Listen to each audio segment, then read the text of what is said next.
Okay, welcome. My name is Ashok Swain. I'm a professor of peace and conflict research at Uppsala University and a UNESCO chair on international water cooperation. And I'm also editor-in-chief of the journal, Environment and Security. It's a new journal published by Environmental Peacebuilding Association and Sage Publishing. This is only peer-reviewed journal in the field of environment and security. There was a journal of this type in the 90s, but it didn't last long.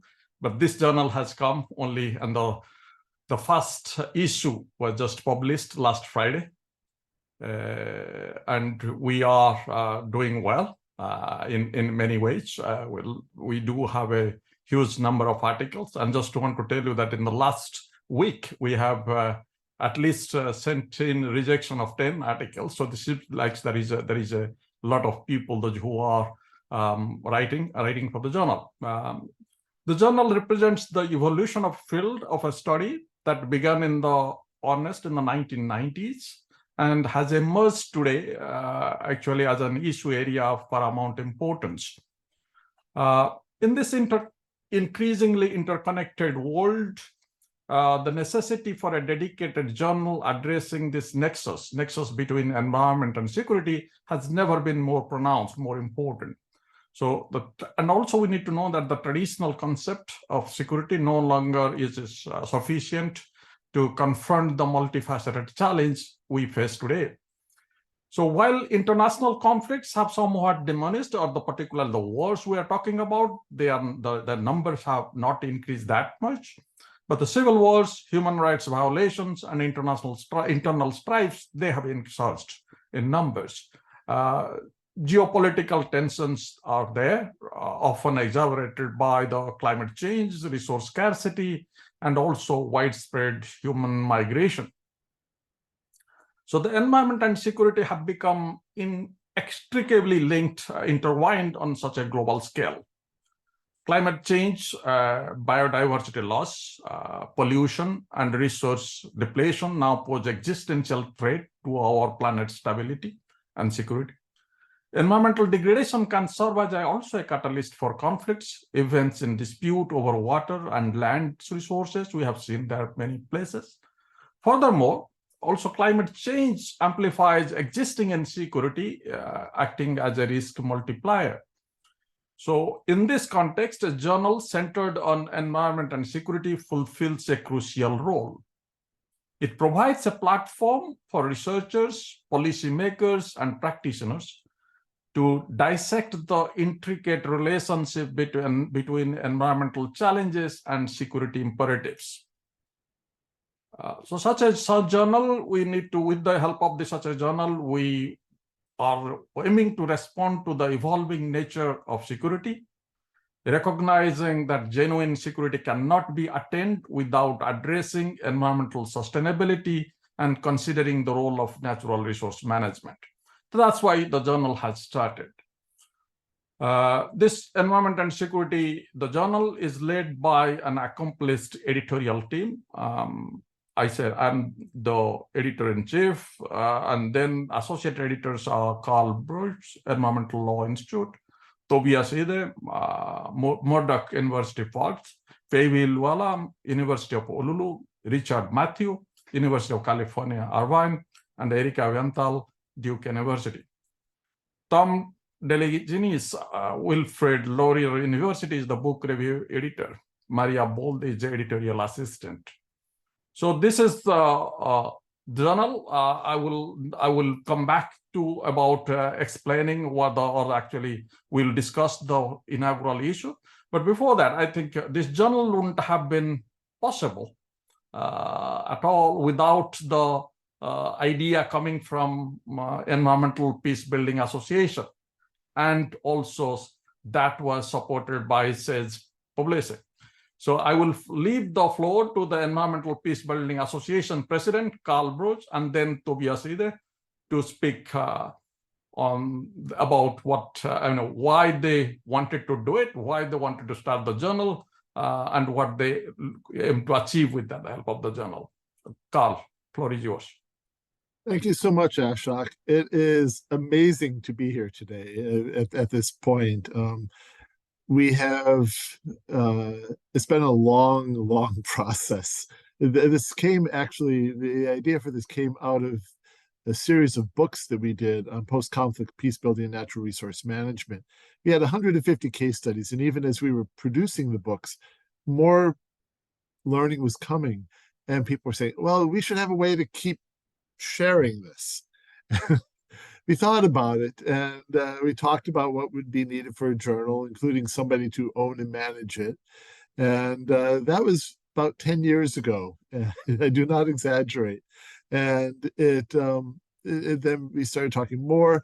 The hardest part, aside from finding a publisher, was finding somebody to lead us. And so, Ashok, when you agreed to step up as editor-in-chief, that was a huge step. And when Tobias agreed as a member of the board of the association to kind of focus on making this happen, that was the second big step in really transforming an idea into the reality that we have a journal now.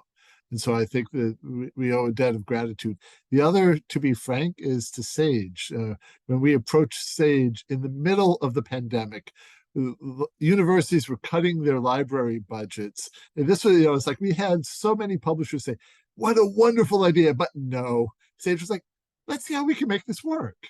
And, very grateful for this. I think that, I hope that we will more than prove to Sage our goodwill and thank you for trusting us. I did want to also say a couple things very briefly. For me, this is the final step in creating the institutional infrastructure for the field of environmental peace building. We have the association that brings together the professionals to share and learn and everything. We have a biennial conference, and now we have the journal. And that, to me, those are the three pillars for building the field of environmental peace building. And so this is also a very exciting moment for that reason. I do also want to acknowledge, I'm not going to name them, but we have a very distinguished and long list of leaders in the field who serve on the editorial advisory board, and I think that they, I want to acknowledge them. I'll put their names in the chat. But the other question, I guess, would be to hand it over to Tobias. Final thing. Access to the journal is a benefit of membership in the association, and we've set up the webpage so that if you log into the environmentalpeacebuilding.org as a member and go to the environment and security page, there's a link there. If you're not a member or your membership's lapsed, there are easy ways to fix that, and you could just contact us. And with that, I'd like to turn it over to Tobias. Thanks a lot, Carl and Ashok. And I'd like to echo and probably reinforce some of the earlier statements. So when I met Carl in Washington in very early 2020, before the pandemic hit, and we discussed my role as a board of directors member, and Carl said, "What would you like to do?" And I was like, "Did NPEX ever thought about a journal?" And Carl said, "Yes, for many years." So I took on that task because I really felt there's so many good journals, including in the SAGE family, on peace and conflict and security studies. And there's also so many good journals, including in the SAGE family of environmental studies, but there's really not a lot or basically nothing on the intersections. And it was really great to see how the community was stepping up. So when I was contacting potential people for the editor roles, for the editorial board, when I was approaching people for advice, say, look, we're setting up that journal. Is there anything any advice you can provide us? It was amazing how many established and emerging voices and people in the field stepped up and devoted their time and their support. And I'm not going to shout out 40 or 50 names here, but I'm just saying it's highly appreciated, as I would like to express my great appreciation for Sage for taking us on board. And I think, Aina, it's your turn now. Thank you all. Thank you for inviting me today. I'm Aina. I'm the Senior Publishing Editor in charge of the launch of Environment and Security on behalf of Sage. I've been involved since the very beginning, I think, with Rosie Kant. She was leading on the commissioning for this journal. And yeah, as Carl has said, I remember we were very happy when NPAX approached us for this journal. Remember working with Rosie and, selling it internally. And I think it was, from a publisher perspective, it was a clear yes, despite the fact that the proposal came in very trying times, you said, during the pandemic. But as an independent publisher, we pride ourselves to championing ideas that advance disciplines and help address persistent societal problems and facilitate social change. And this definitely fits the bill in that sense. We are very delighted to see the first issue published, and we're very proud to partner with Environmental Peacebuilding Association in establishing this flagship journal, because it is a flagship journal.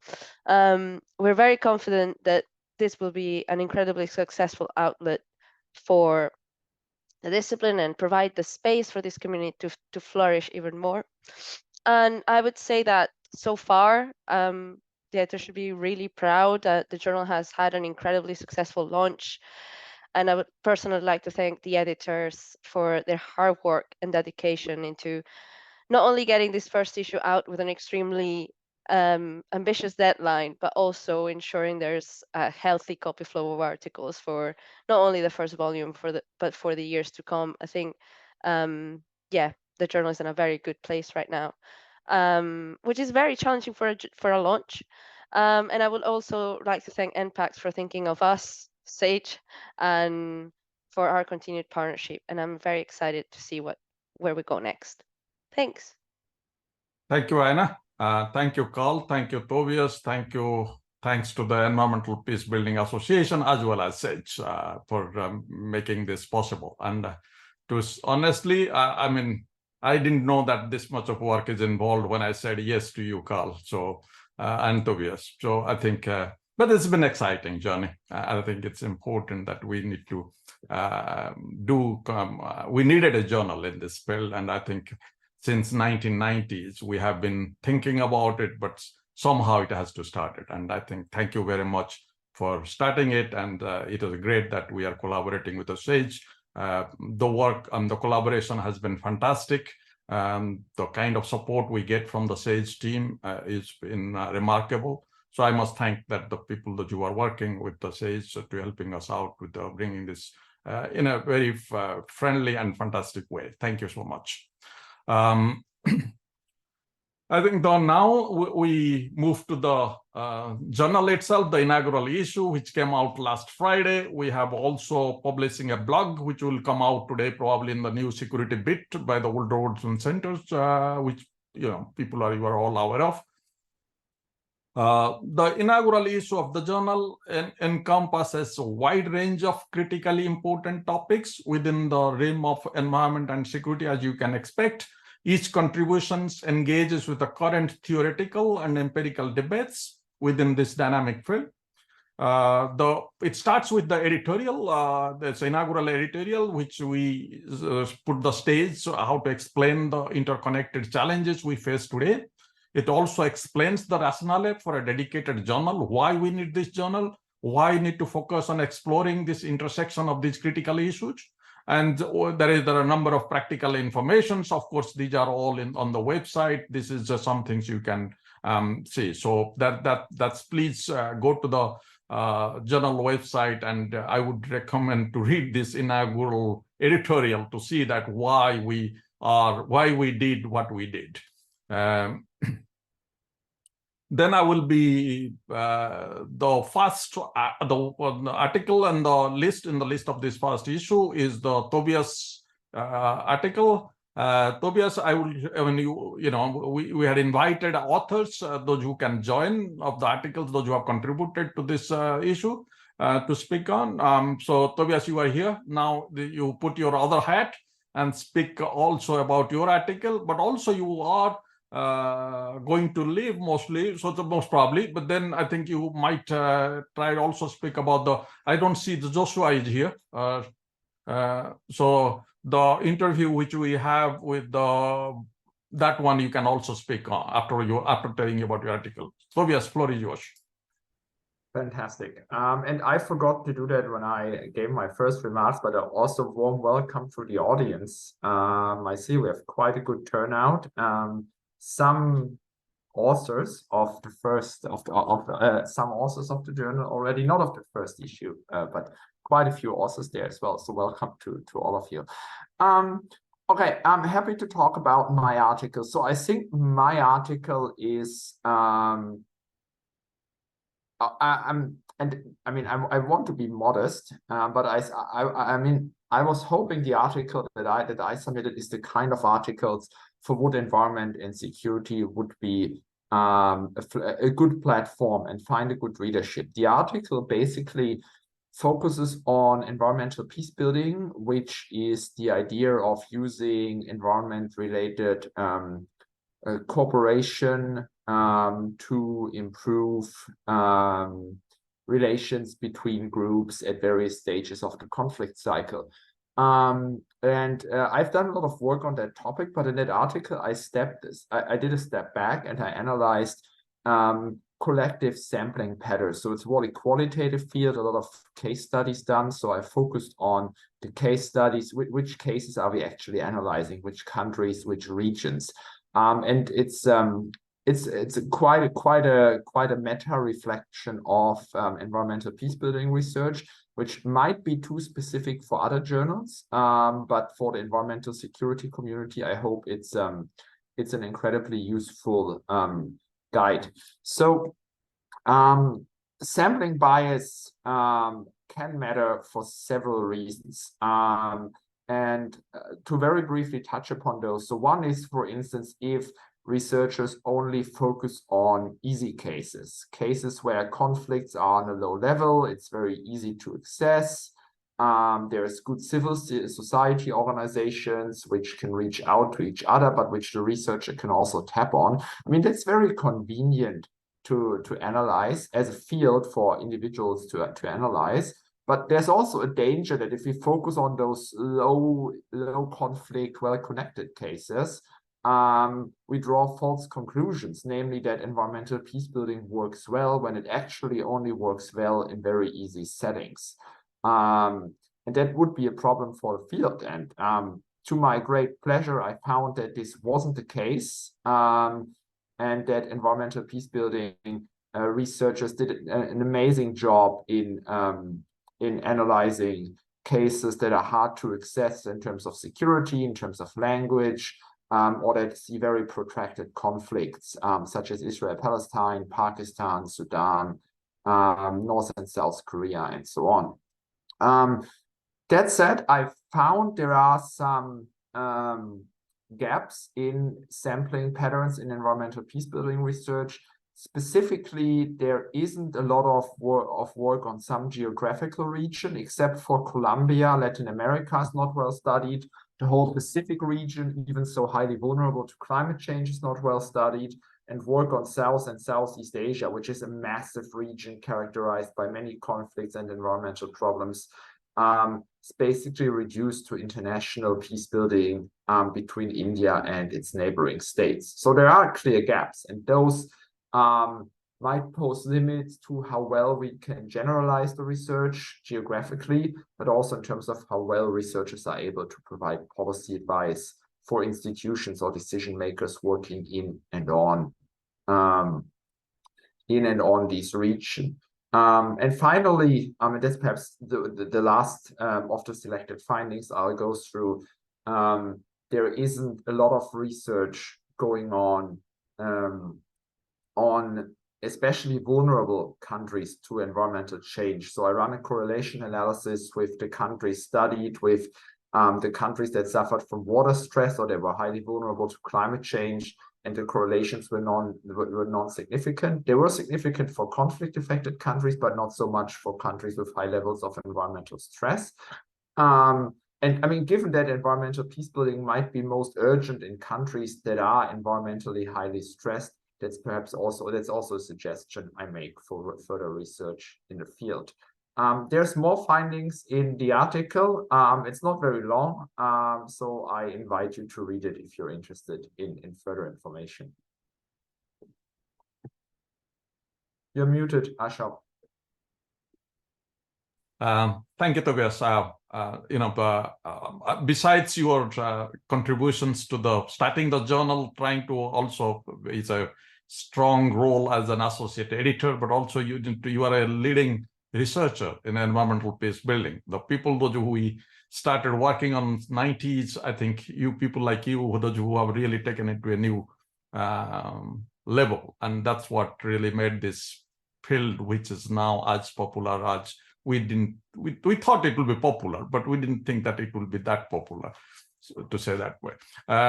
Thank you. And but you have also, I don't see Joshua Ide here. Do you mind speaking a little bit about the interview, which is in the Practitioner Insight? Joshua Bosby, a distinguished scholar of international security and former senior advisor for climate at the US Department of Defense. He has interviewed United Nations Climate Security and Environmental Advisor Christopher Hodder. And that's what, Tobias, can you speak a little bit about that interview, please? Thank you.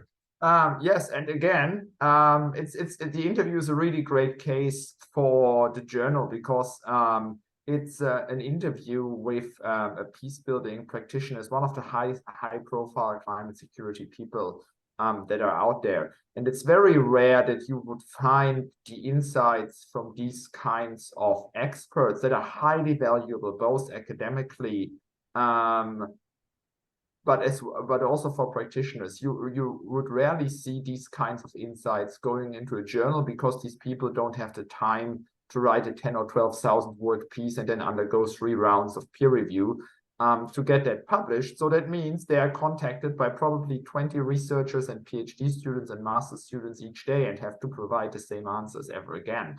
So something that Carl and I and Erika and Ashok and Richard and Päivi and the editorial team came up with was the idea of having a practitioner insight where we have these short 2,000 to 3,000 word pieces where practitioners can provide insights from their perspectives that are highly relevant to current academic debates on the issue. And this is the first practitioner insight ever published in the journal.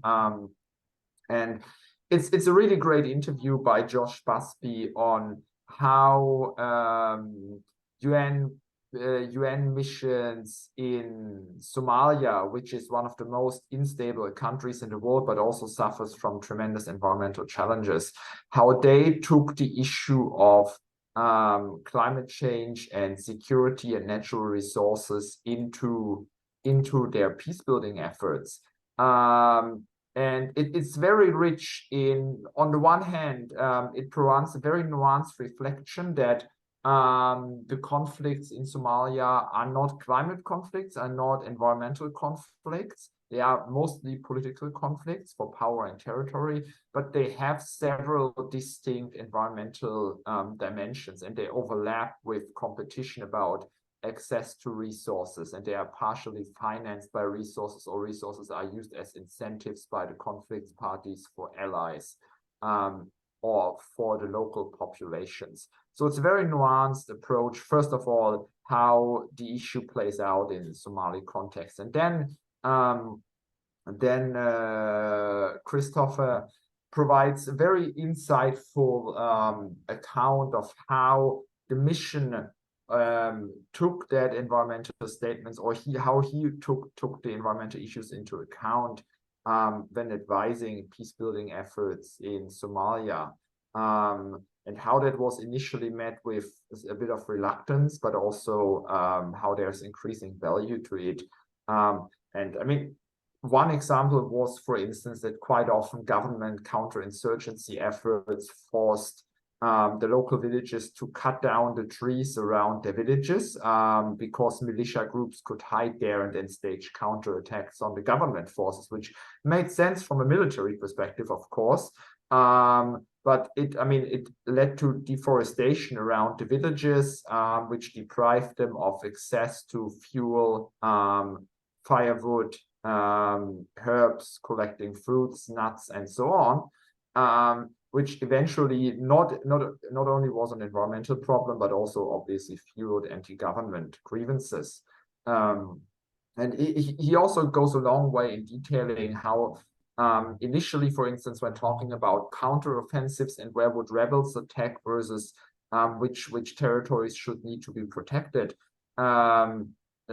he details how environmental infrastructure plays a role, how, for instance, rebel groups try to conquer wells or water access points very early on in their offensive, so they could then govern and distribute the benefits to the local population and establish themselves as rulers, and how then he advised the government of protecting this infrastructure a bit better, because obviously it's a high or the peacebuilders as well, because obviously these resources are a very valuable point to gain for insurgent groups.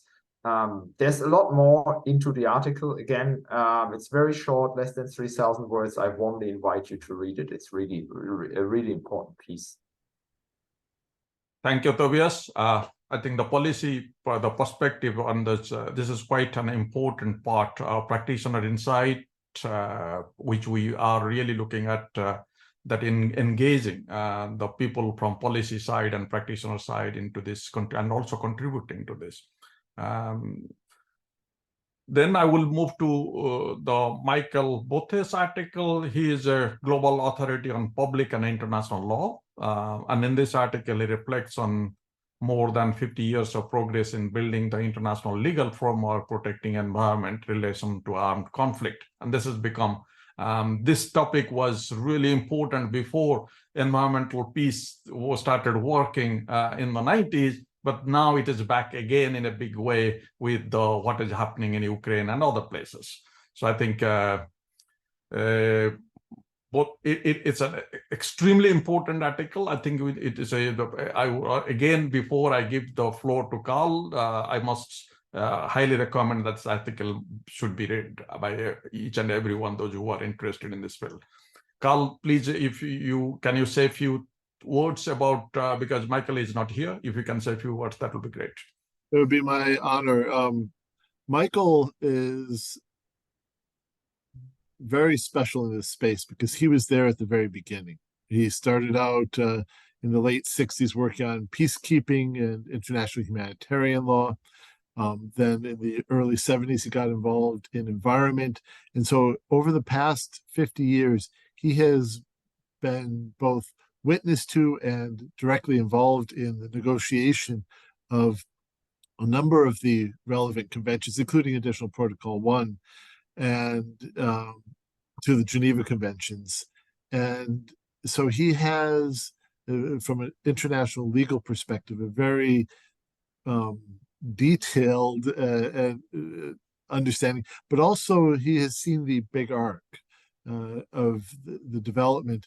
And he makes the point, which I think is very true, that this field grew out of two separate threads. So one was the environmental thread, which started in the late 60s and early 70s. And the other was the need to address gaps in international humanitarian law in the 1949 Geneva Conventions. And we saw a lot of that being motivated by the war in Vietnam and widespread use of defoliants, efforts to change weather patterns, Operation Rome Plow, which just scraped the surface of the earth, a lot of the different impacts on a massive scale that then drove international legal response with Additional Protocol 1, fewer provisions in Additional Protocol 2, which govern non-international armed conflict, and then the 1976 Environmental Modification Convention. And he's then seen, he traces the evolution of law and the application of law through the 1990s, especially with the UN Compensation Commission and the calls for the Fifth Geneva Convention, which now survive as calls for an ecocide convention or an ecocide definition. He's also highlighted a number of gaps in the existing legal framework, including the application of rules concerning protection of civilian objects, including environmental features, as protected under international humanitarian law. He also focuses on the principle of due regard for the environment,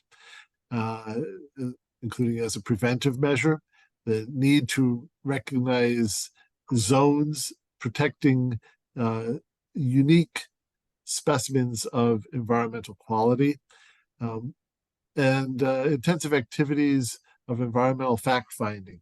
As Ashok said, this is a very important article, and it does a very nice job of providing a historical and critical analysis that complements the recent adoption of the International Law Commission's principles of protection of the environment in relation to armed conflict that were adopted late last year.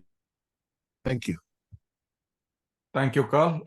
The next article written by Professor Kyle Beardsley and Jessica Beardsley. Kyle is a professor at Duke. Both are researchers of repute in international conflict and peace processes. They examine the relationship between food security and conflict in this article.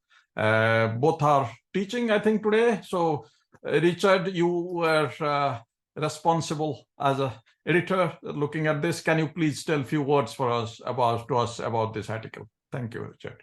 You bet. I'd be happy to. This is a really interesting piece, a very clear and distinct sort of contribution to the field by Kyle Beardsley, who's been writing on mediation and conflict and peacekeeping for a number of years, and Jessica Beardsley, who's a nutrition counselor. And they take on two issues that are very big in the field. One is the relationship between violent conflict and food insecurity.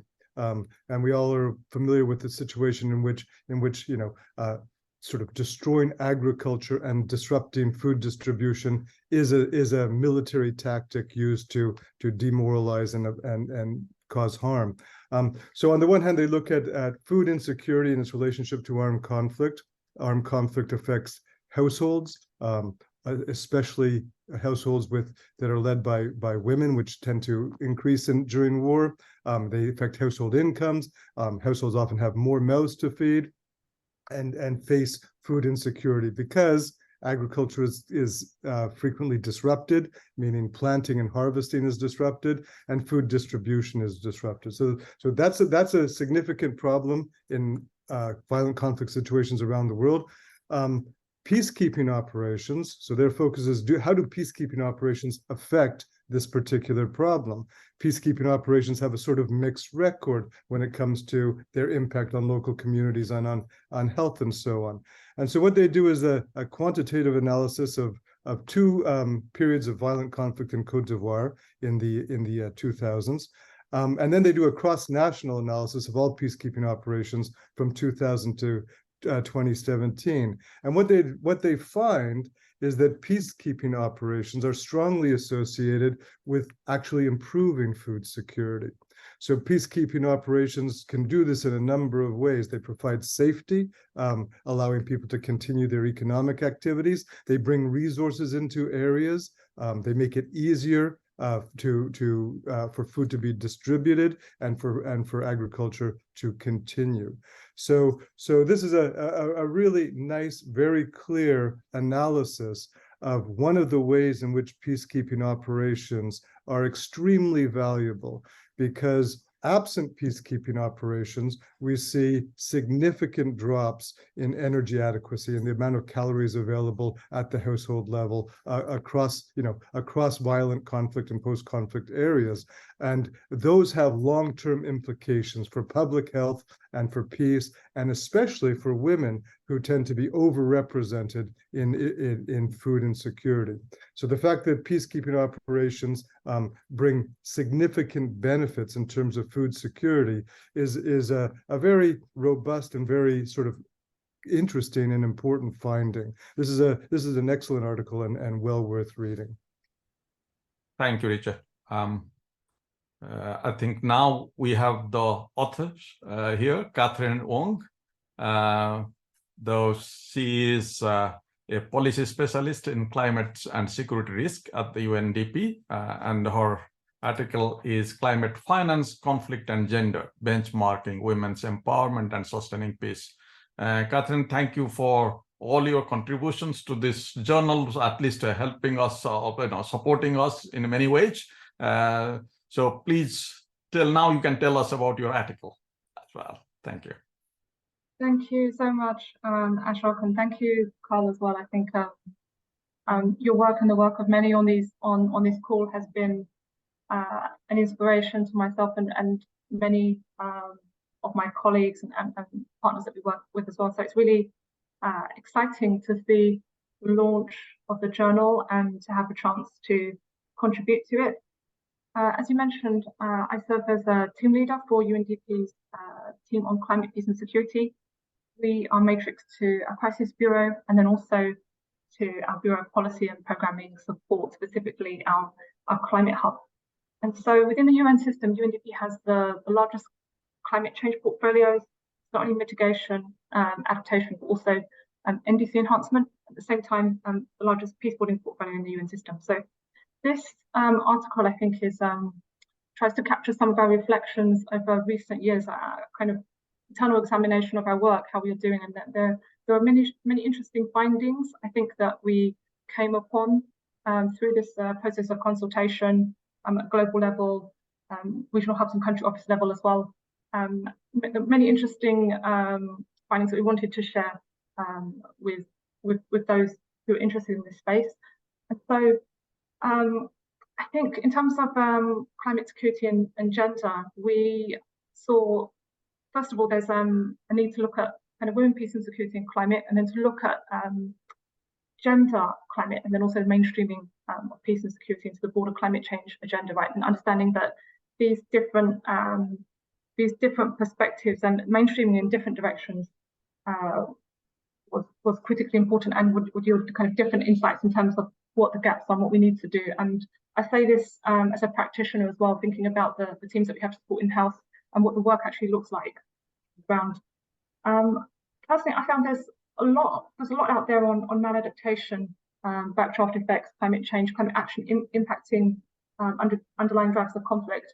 Whereas, for those of us working on climate action, we see opportunities as well. We see opportunities for climate finance to incentivize the kind of changes that we want to see. Right, climate finance is an instrument, it's a tool, and how we use it can determine whether we can effectively achieve our policy outcomes and objectives. And so there are broader arguments here, and I think interesting questions around measurement, around metrics, how we measure success, and we have kind of direct success, like direct outcomes, direct benefits, if you like, and also indirect benefits, what we call co-benefits in the climate change field. And this itself is also a fascinating field. If you look back into the 1990s, you can see studies which show that the health co-benefits of climate change mitigation at the time were sufficient to entirely offset the costs related to air pollution and air pollution related health ailments, including lung cancer, emphysema, among others as well. And if you look at the latest IPCC report, it shows that getting to net zero by the turn of the century can reduce the number of premature deaths related again to air pollution by 150 to 200 million people altogether. So there's incredible, I think, opportunities around maximizing not only sustainable development co-benefits, health co-benefits, but peace co-benefits at the same time. And so this is one of the kind of main arguments, at least one of the areas of exploration in the piece as well. I think one of the other points that I really tried to address as well is just this comparison of mainstreaming of gender into climate finance vis-a-vis conflict sensitivity into climate finance. And I think there's definitely some important reference points here. When you look at global climate governance, when you look at the early days of the international negotiations on climate change, there's no institutionalized understanding even of gender and climate. Many experts really didn't understand what the connections were. It's the same for conflict. And I think, you know, the perhaps key to success, if I can call it that, in terms of how we might mainstream conflict and an understanding of peace co-benefits, peace dividends into climate, into climate, could really be informed by our broader work on gender. And what we see with gender is not only kind of direct mainstreaming into climate finance, if we could consider that to be the objective, right, but a broader institutionalization of gender. We have the Lima Work Programme on gender. We have targets, quotas for national delegations on gender as well. I think this is the kind of ambition that we really need to aim for in terms of bringing new thinking on peace and security to global climate governance. So changes not only in climate finance, adaptation, peace building, technology and capacity development, as well as a kind of institutionalized understanding of climate change and the broader climate change agenda. And this is really important because when you go back to basics, when you look at the Paris Agreement, you know, when you look at Kyoto Protocol, when you look at the UN Framework Convention on Climate Change, you have to remember there's no reference, there's not a single reference of conflict or fragility or peace or security. And this is one of the biggest gaps in terms of mainstreaming conflict and peace building. So I think there's so much work in this space at the moment with the broader interest in this topic of the COP27 presidency and COP28 presidency as well. So would love to hear colleagues' thoughts on the topic as well. Thanks so much again for the invitation and many congratulations on the launch. Thank you. Thank you for contributing the article. I think I also recommend that everyone should be reading this. This is extremely important in this field of important contribution to this field. Thank you, Catherine. We have also, the journal has a book review section, and we do single book review and the multi-book reviews. Before I go to the book review author, Rita Floyd, who is University from Birmingham, leading authority in peace and conflict. I always say conflict and security. I mean, you know, being from peace and conflict, I always think about the peace before conflict and security. That's all related. But before I go to Rita, Tom, do you want to say a couple of words, a couple of sentences about what we expect people to do on book reviews? Sure. Thank you, Ashok. Thank you, everybody, for coming, and thank you to our authors for this first issue. I think it's a wonderful start to the journal. I hope, and I think we all hope, that the book review section of the journal will be an opportunity and a place for people to discuss new and emerging research, to discuss disputes and divisions within the field, places where we can find agreement, consensus, and to perhaps even set an agenda for what needs to be done and tackle the emerging or unresolved questions in the field. There are lots of debates and division that come up in the research that don't necessarily find an easy venue. And I think this book review section provides one small place where we can discuss some of these issues in the field. So I thank you all, and I hope you would all think of contributing to our book review in the future, either in a single authored book review or in a multi-authored book review, as Rita has done for our first issue. Please just contact me. Thanks very much. There's my plug. Thank you, Tom. Rita, please. Yes, thank you, everybody. You hear banging, something putting up a shed in front of the window here, so apologies. I mean, I'm very honored to be part of this first edition. When Tom asked me, I didn't actually realize it would be such a big deal. I just thought, oh, should I do this or shouldn't I? Do I have the time? And I was very glad I did it, because obviously when you're doing a book review, you're forced to read the books in some considerable detail rather than just skimming the front and the end and trying to make sense of the argument in between. And the books I chose were books that I had wanted to read for a long time. One was Jan Selby, Divided Environments, Mark Beeson, Environmental Anarchy, And then there was the Environment of Peace report by CPRI, which also included Josh Busby and Jeff DeBelco. And of course, so when you're reviewing 3 books, you are sort of scrambling for a thread to connect these books together. And one thing that was kind of fortuitous coming to these 3 books was that they were quite extreme, I suppose, in their views, especially the Mark Beeson book, Environmental Anarchy, was very much the sort of neo-Malthusian argument, the eco-determinism, the focus of violent conflict, and in a sense, really a sense of despair. And then I had very much an opposing view, a book by Jan Selby, Quiet Environment, which is very much this message that actually these conflicts are not necessarily an outcome of climate change, but also, the roots of environmental degradation more generally, they usually are political. And so there is sort of a greater sense of optimism in that book. And then we have really the CIPRI paper, or article. It's not really a book, it's a report.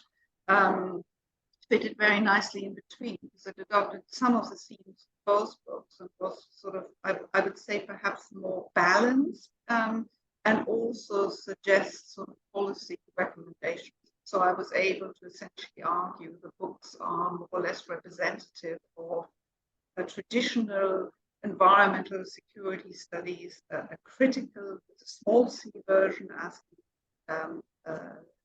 Jan Selby book, and then a sort of capital C critical, meaning an argument with a solution, or not just the deconstruction, but also sort of policy recommendation. That fitted together quite nicely.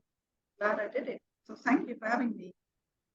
Thank you. It has been an excellent book review to start the inaugural issue. We needed a book review like this. Thank you so much. Before I open up for the Q&A, I think I also want to ask if Erika, you want to say a few words, because we all have spoken in some way or other. You haven't. You have been the rock behind, support, rock solid support for me at least, and for the whole team of editors. You came up with a very strong background of editing big journals. And then, I always, at least whenever I have doubts, I always go to you. So please tell us thank you for all the support, and tell a few words. Thanks, Ashok. As Carl noted from the beginning, this is just really exciting to have the journal come to fruition as part of, the work of all the members of the Peacebuilding Association. And I just want to also note that we will be having our 3rd annual conference in June in The Hague, where we will have a live sort of launch of the journal too, where we'll have, tables and authors and all of this. And so we hope that people will attend the conference, submit their papers from the conference to the journal, and just watch the journal grow. It's been amazing to see the number of articles that have come in from many of our colleagues. And I think we're in really good shape moving forward, which is, something that is just often unusual for a new journal to have a number of articles already online in the pipeline before they're, going to be published in the actual volume. And so please look at the website, contact any of us if you have an idea. And yeah, thank you, Ashok, and the rest of the team. Thank you. Thank you, Erika. Anyone wants to have anyone to say something? Otherwise, please, there is a question and answer. We have still 9 minutes to go. If you want to use it, you have a question and you can write, or if you want to just speak, please, I don't know how that will work, Carl, or your team, which might help. If they put something, I don't know if the chat's enabled or not, but if they want to speak, they could also put in the Q&A, and we can elevate them to a panelist. Okay. Is there any questions?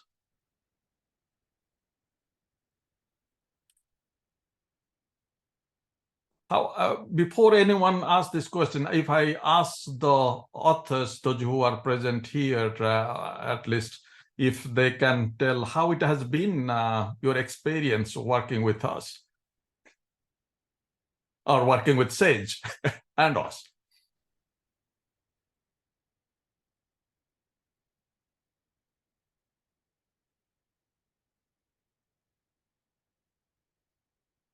Yes, Catherine, please.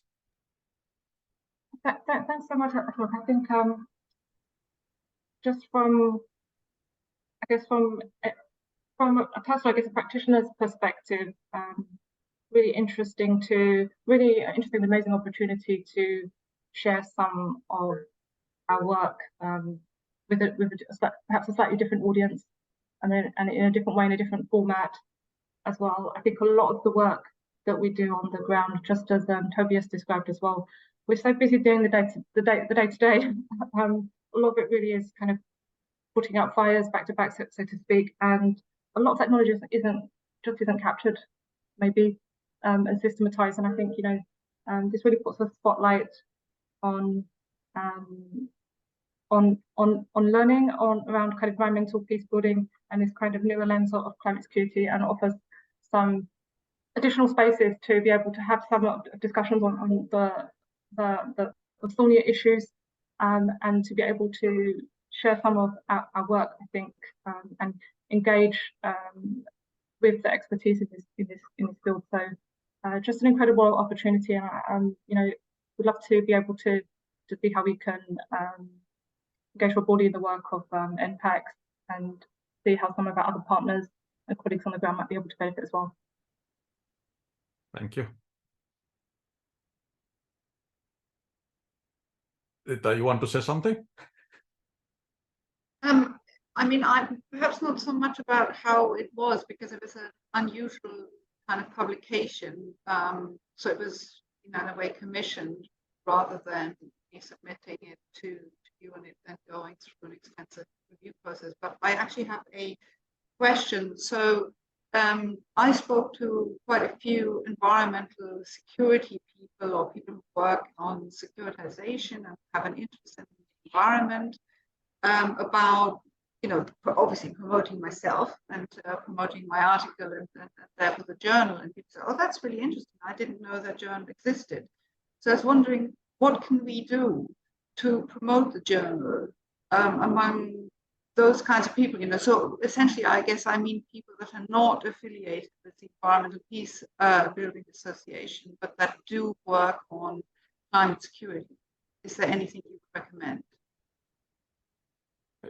Yeah, I think, we have been in regular contacts with the SAGE, how to really spread this news. We have been also encouraging to go beyond our regular strong network, also to try to through the loose network, how much we can spread this information. We have also the kind of using help of the social media. We haven't been that efficient, but we are trying to do that on the social media. So I think Carl, you might say a few words. That's not beyond my pay grade. So you might say a few things.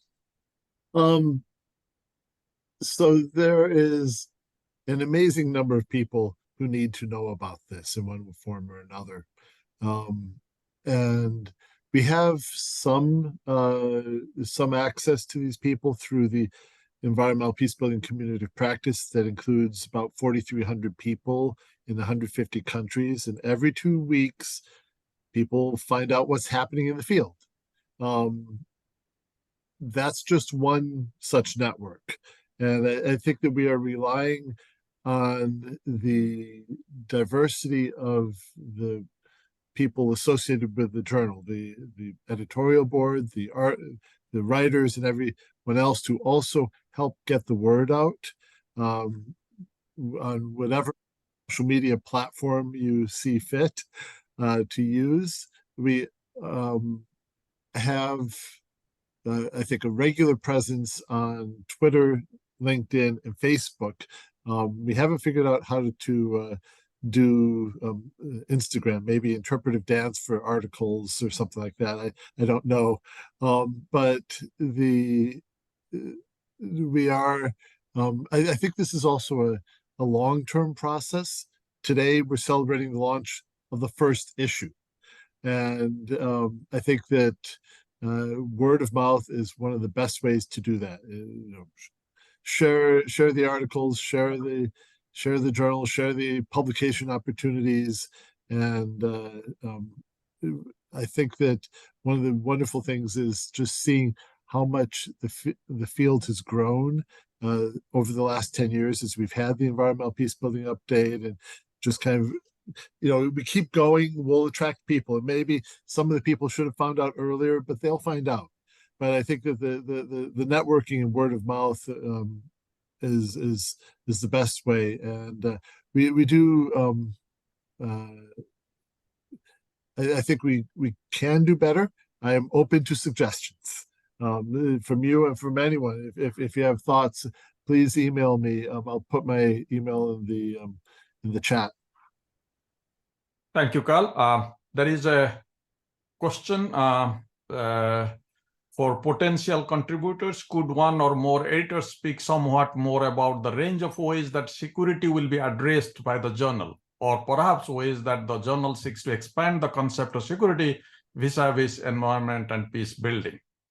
I think we are trying, as I mentioned before, as I understand, peace building is also part of the security discourse that we are engaged in. And we are looking at a larger, broader framework of security also while looking at this. Of course, security is very different for the different disciplines, and we understand that. If I understand the question, I think we have a very open mind about the security as a concept, as well as the peace building also comes within that wider concept of security. Anyone else wants to add it, or? I want to reiterate your point. We see it very widely, and I think a lot of us have our own views of what is peace, what is peace building, what is security, but we also recognize that there are other views out there. And I found just kind of stumbled into a conference with anthropologists and sociologists who were talking about environmental peace building, and they had very different contexts, but they were using similar concepts, and it was interesting to see that. And so I think that whether we're talking about international armed conflict, civil wars, strife, human security, there are a wide range of security framing that we are willing to consider. It's just important that the article be clear about which framing it's approaching it from. So we're not requiring that it be any particular one. And I think that one of the really interesting spaces to explore is, what do the different conceptions of security or peace mean for environmental peace building? Because on the one hand, you think, oh, that's totally different. And then when you get down to it, it's not that different. So I think, what are the differences? How meaningful are they? I think that's a space that we're able to dive into and explore, and without being tied to any specific framing. So I think the important thing is it's broad. You just need to be clear about which framing you're using. Thank you, Carl. You got the last word. Now I think we don't have any questions. We come to end, but before that, I must thank all the listeners there, participants. You have been in a different time zone. Thank you for joining us and being part of this our celebration of the first inaugural issue of the journal. And I also want to say that there is a blog will come out, Rita. We also were trying to promote through the regular blogging of, we don't know how that process will be, but when an issue will come up, we will blog in the new security bit, and if some other places we will also try to spread the news. Thank you all for the editorial team, associate editors, Maria, and everyone out there, those who have been supporting, and of course to the Environmental Peacebuilding Association and SAGE. Without you, won't be here. Thank you so much, and good evening, everyone from Uppsala at least. Thank you. Bye-bye.